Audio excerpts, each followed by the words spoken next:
Sumagot si Job. Ikalabing-siyam na kabanata. Muling sumagot si Job, hanggang kailan ninyo ako pahihirapan at sasaktan sa mga sinasabi ninyo? Paulit-ulit ninyo akong iniinsulto. Hindi na kayo nahiya sa mga ginagawa ninyo sa akin. Kung talagang nagkasala ako, problema ko na iyon. Ang akala ninyo'y matuwid kayo kaysa sa akin. At iniisip ninyong ang mga paghihirap ko'y nagpapatunay na nagkasala ako. Pero ang Diyos ang may gawa nito sa akin. Siya ang naglagay ng bitag sa palibot ko. Tumawag ako at humingi ng tulong pero walang sumagot sa akin. Humingi ako ng katarungan pero walang nagbigay sa akin. Hinarangan ng Diyos ang dinadaanan ko para hindi ako makadaan. Tinakpan din niya ito ng kadiliman. Kinuha niya ang kayamanan ko, pati na ang aking karangalan. Pinahirapan niya ako saan man ako bumaling, na halos ikamatay ko na. Inalis niya ang pag-asa ko na parang punong kahoy na binunot. Labis ang galit niya sa akin, at itinuring niya akong kaaway. Parang pinadalhan niya ako ng mga sundalo upang salakayin, at palibutan ng aking tolda. Inilayo niya sa akin ang aking mga kamag-anak, at nilayuan na ako ng aking mga kakilala. Wala na ang lahat ng taong malapit sa akin. Pati mga kaibigan ko'y nilimot na ako.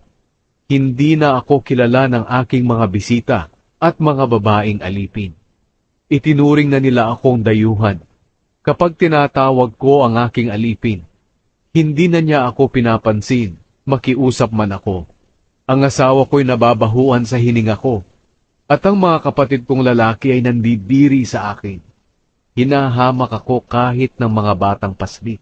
Kapag nakikita nila ako, pinagtatawanan nila ako. Lahat ng matalik kong kaibigan ay nasusuklam sa akin. Pati mga mahal ko sa buhay ay lumayo na rin.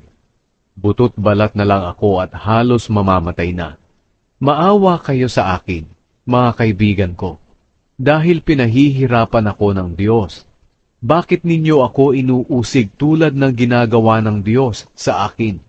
Hindi pa ba sapat ang pagpapahirap ninyo sa akin? Mabuti sana kung isinulat sa aklat ang mga sinabi ko, o di kaya'y iniukit ito sa bato para hindi mabura magpakailanman. Pero alam kong buhay ang aking tagapagligtas, at sa bandang huli ay darating siya rito sa lupa para ipagtanggol ako. Pagkaalis ko sa katawang ito at mabulok ang mga laman ko, makikita ko na ang Diyos. Makikita ko siya ng harapan at hindi na siya iba sa akin. Labis na akong nananabik na makita siya. Kung patuloy ninyo akong pararatangan na ako'y naghihirap dahil sa aking kasalanan, tiyak na darating sa inyo ang nakakatakot na parusa ng Diyos. Parurusahan niya kayo dahil sa galit niya. Saka ninyo malalaman na hinatulan kayo ng Diyos.